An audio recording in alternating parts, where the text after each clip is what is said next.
percent of the Sixers and realized, not enough. If I'm not an actual owner, if I'm not a real owner, if I'm a minority owner, I don't really have power. And so he realized, my relationship with Joel Embiid is probably more valuable than owning this percentage of the team because of what it is that I want from life and sports. And so he got out and he built a giant company. What are your guys' thoughts on the idea that a trading company would have the news before anyone? Before Shams, before anyone, that they would release a trading card that takes prep, even if it's not the actual card, even if it's just somebody photoshopping it, they had the news and the information before anyone else had the news and the information. And because Michael Rubin's not affiliated with the 76ers, a leap that can be made by people who are suspicious or curious is, what was Michael Rubin doing for the Sixers here? How much is that deal with Topps worth? And while, Mike, go ahead. I'll give you the chance to poo-poo it, Mike, but I want to ask you some hypotheticals afterward. Y'all picking up what he putting down? Okay, only thing I want to poke at is sometimes people have the information and they sit on it for seconds, minutes, days, weeks. I've been through one. I give it to you real quick. When Jim Harbaugh went to Michigan, I got in trouble with ESPN, had to make the apology that Ryan Clark didn't want to make. That apology keeps your job. He didn't want to make it. Pat McAfee made it. Scott Van Pelt made it about the Kyron Lacey incident on Monday Night Football, that incident. And McAfee, I think, talked about as well. You don't make that apology, you gone or you on thin ice, right? I made that apology. It was heartless. I didn't care about it. I wasn't sincere at all. It was tongue-in-cheek, but I did it. It was performative. I had to. I was like, it ain't that deep. But what I got in trouble for was jumping the news that Adam Schefter was supposed to break. And at the time, I'm not going to lie, I didn't even know that Adam Schefter went to Michigan. Matter of fact, I would have probably called Adam literally if I'd known he went to Michigan. I probably would have. And be like, Adam, do you know that Harbaugh going there? But here's what happened. He probably would say, yeah, I know, but I got to wait. Here's what happened. What happened was they actually got mad because allegedly Adam already knew. But I jumped it and I cut off a news story that they were milking for ratings and viewers. Where's Harbaugh going? And I don't know. That's a risky game. I don't know if I even believe that because somebody else could just jump in front of you and do it. But they said when I did it, they were like, yo, Adam's supposed to break that. I was like, well, he should have known. Well, let's just say you're not the only one that knew, but you're the only one that said it. I was like, y'all dirty. So anyway, I fell on that sword for it. So there are times when people know stuff and they just milking it. They like, nobody else gonna get this. I saw the actual contract he signed. My boy hooked it up. Richie P from On the Rocks. Richie P had it. He sent it to me. I didn't believe him at first. He sent me the contract. I was like, Lord, let me tell people. Simple as that. Sometimes it's small and it turns into something way bigger. Are you alleging that the Heat's contention is? I'm not saying the Heat anything, okay? I'm not. Right. Don't make this about just the Heat because there are plenty of people talking about this. It's not just the New York Post. It just said Heat. But you don't think he would have had this deal with Topps if he picked Cleveland? I don't know what the deal is. What is being insinuated here is that there's some sort of cap circumnavigation via Topps that would only exist if he picked the Philadelphia 76ers. And I believe wholeheartedly he would have had that deal with Topps wherever he chose. Okay, but you don't know what the deal is. I know what the deal played out to be, which was Topps got to announce where he was going. No, you don't know what the deal is. You don't. If I told you right now, just in the hypothetical, if I told you that deal goes for X usually, but Topps said, no, we'll give you $50 million. Like, what's the number I have to put it at where I get your attention on, like where I get your attention in the space where they gave Kawhi how much to not plant trees on the side? Like, what's the number I have to put it at for you not to poo-poo it because Michael Rubin, let's say all hypothetical, But let's say Michael Rubin badly wanted to get him to the Sixers and has all the money in the world and is the most powerful man in sports. What do I have to put the number at beyond what the number normally is to get your attention on? Not sure if that was kosher. Fanatics spends a ton of dumb money. Did you not see how their the flag football investment went? I think we have Fanatics to find if there's a connection between Fanatics and the Sixers still, right? Well, the thing is, Michael Rubin had to divest. Right. Yeah, so let's just get into that because I've had the same feelings and everyone has. Just looking at Fanatics, obviously they're printing money by all of their merch deals, licensing deals that they have. I've done some work for them before in Buffalo at one of their plants or factories, something. They print money. Like you all these jerseys you see, all these dudes walking around with their girlfriends that got Allen on the back. They making them money, them hats and all that. Like cats be dressing, you spending that money, and they got the licensing deals and stuff, connection deals. So we see the White Party, we see Fanatics Fest, we saw the flag football, and you're kind of scratching your head. You're like, are they making money from that? No, those are commercials. Those are write-offs, dare I say. They're just, you got to spend it, or you're going to get it ate up by taxes. One, you already got money. Two, you're making money. And three, you better spend it or you're going to get ate up. You got to have business expenditures. Once again, you got to have some of this good debt. Oh, we need to carve out 10, 20 million for marketing budget and it got to go away or else Uncle Sam's just going to take it. Why do you think all these companies always do all this marketing and stuff? You be like, dog, we already know about your company, Coca-Cola. Chill with the commercials. They're like, man, I'd rather you know more about us than Uncle Sam knowing more about us. Simple as that. From the 76ers. And if you actually want to look into like weird stuff, there were a whole bunch of rumors about James Harden picking the 76ers and his close relationship with Michael Rubin. Michael Rubin clearly had to divest because he had a lot of close relationships with athletes that probably complicated his investment in the Philadelphia 76ers. If there was an incentive to pick the 76ers because he's friends with Philly ownership and ends up being a fan, yeah, that's worth looking into. But I don't feel like, and I think that this should be the standard unless totally disproven after a thorough investigation, that the number attached to his Topps deal would be any greater or less if he picked another team. And I think to suggest that is pretty irresponsible. And I think for teams that ended up losing, teams that went on the record saying LeBron can make his own decision, and then when he makes a decision to just suggest, hey, look into the Topps thing, is sore loser behavior, bad ball. Great response. And shout out to Anthony Smith, D4X. Every single show, he always writes the same thing. He must got it on cut and paste. I see you, big dog. Great show as usual. Appreciate you, my G. Peace and love. Blah, blah, blah. 100. I mean, literally every show.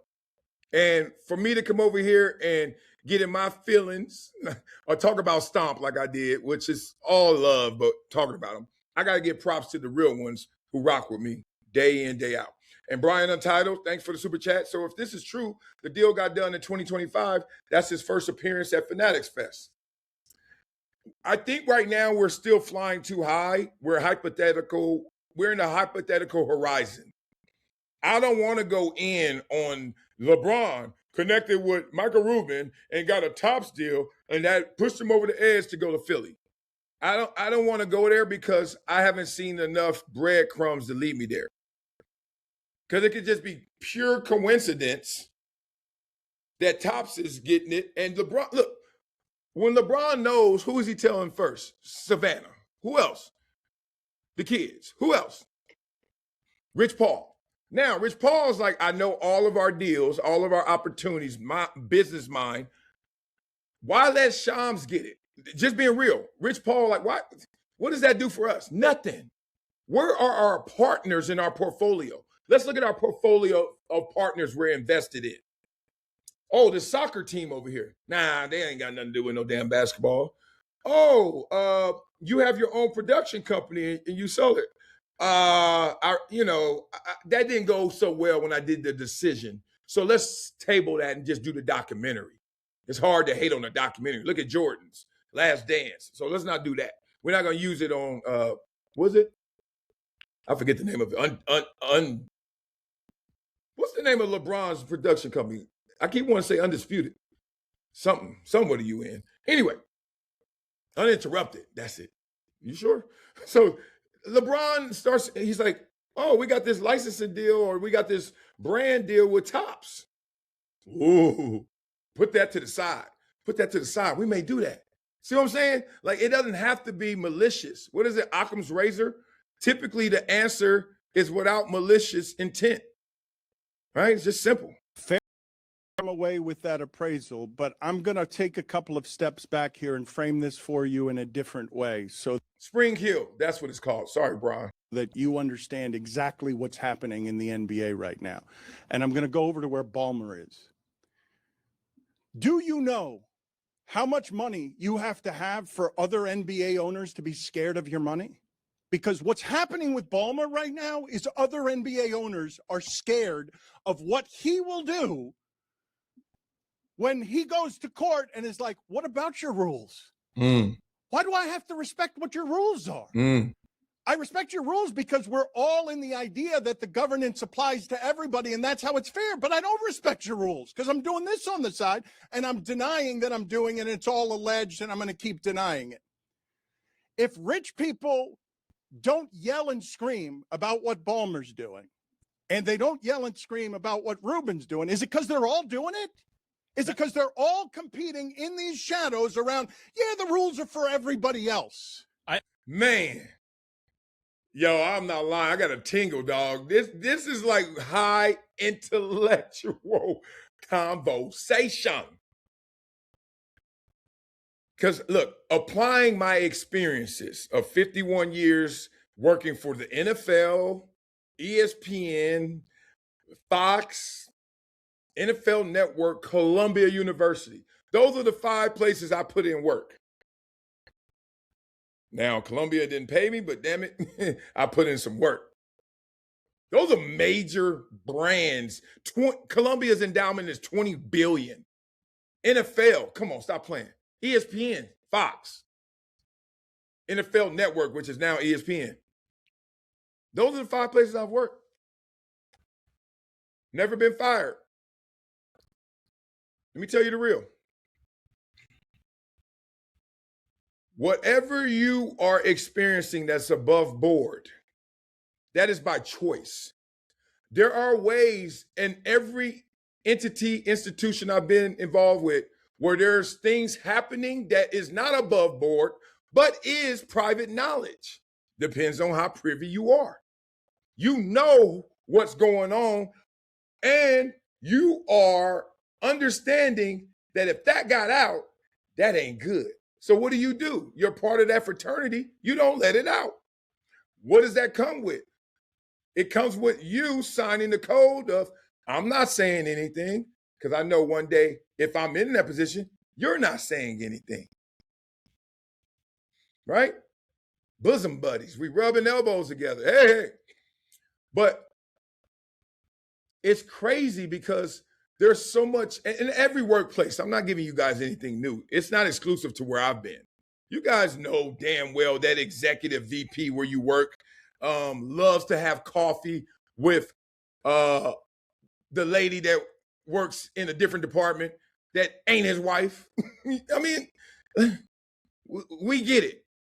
But what makes this so interesting is that Ballmer's like, oh, one, I'm doing what y'all do too. I may have done it bigger because I'm bigger. Remember, Ballmer bought the team for $2 billion, and he was worth $20 billion.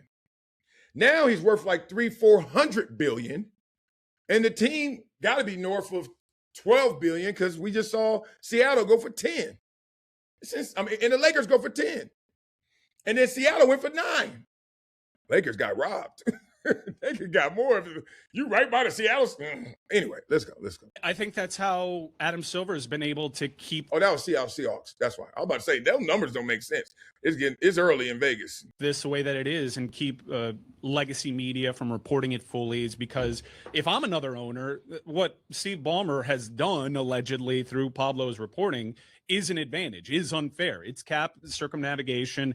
It's not fair to the other owners. And if I were another owner that was doing everything above board, I'd be losing my mind about it because this. And you're going to lose your case too. Lose your mind about something that you're doing it the right way. And I would bet in the NBA of 30 teams, 10 are. The other 20, they blurring the lines or they dirty. And it's okay in this respect. You know that you get a speeding ticket when you excessively pass the speed limit, right? You go past the speed limit. They give you grace. Here's the exceptions though. They give you grace. You know, cops will say, within 5 miles per hour. I give you grace. It says 55, you're going 60, I'm fine. Or how else do you get grace? Think about it. You're going with the flow of traffic. Hey, I'm doing something wrong. 20 of us are doing something wrong. 20 of us are flowing this way. What do you mean?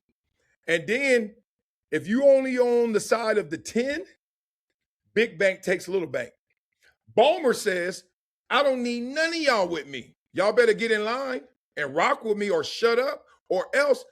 Ballmer has enough money that Ballmer's net worth is cumulative of all the other owners combined plus some. I read that before. I don't know if it's changed.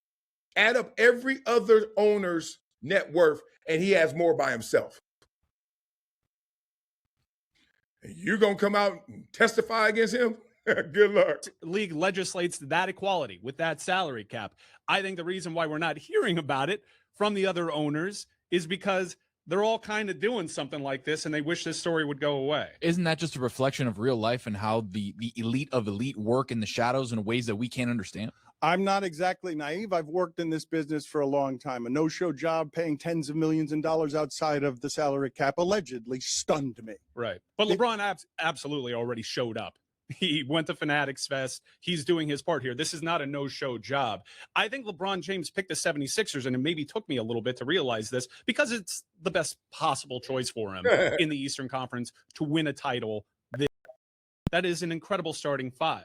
If you want to look into any business interest that might be a little shady, it's the fact that not the first time in his career, by the way, he's got a clutch sports guy on his team in Tyrese Maxey. And maybe we all should have paid more attention to the Maxey thing, to the Mike Gansey thing. But I think it's pretty evident. Did you know that the coach is Clutch Sports also? I think it's pretty evident. Yes, there's all these sorts of things. But guys, like if we were looking at this from a roster construction standpoint after they added Jaylen Brown, that team makes a lot of sense. Way more sense than any of the other destinations. I think we just didn't think he'd end his career in a Philadelphia 76ers uniform because it's random.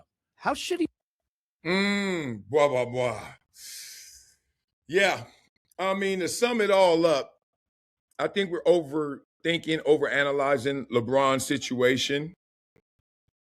Frankly, I think we are.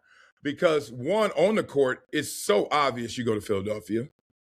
Not even close, being real. You can make other ones, well, if you do this and you can squint and make it look better. You ain't even got to look and Philly looks good. You know? You don't even want to look at her. You ordering drinks poolside. I was poolside yesterday at the Cabana. And you know the waitresses in Vegas all wear bikinis. And I just be like, man, I ask them, you know, the sociologist and me, I'm like, you know all these dudes be trying to holler at you and looking at you and all that. They be like, yeah. Like, good Lord. What are they going to make me order more chicken tenders because you got on a bikini? Like, you can but it's hot as hell. She like, shoot, I want to wear a bikini. It's hot. Point being, the Philly situation is going to get attention, going to get looked at no matter what. If you're really trying to win, you're looking at Philly first. That's why he went there.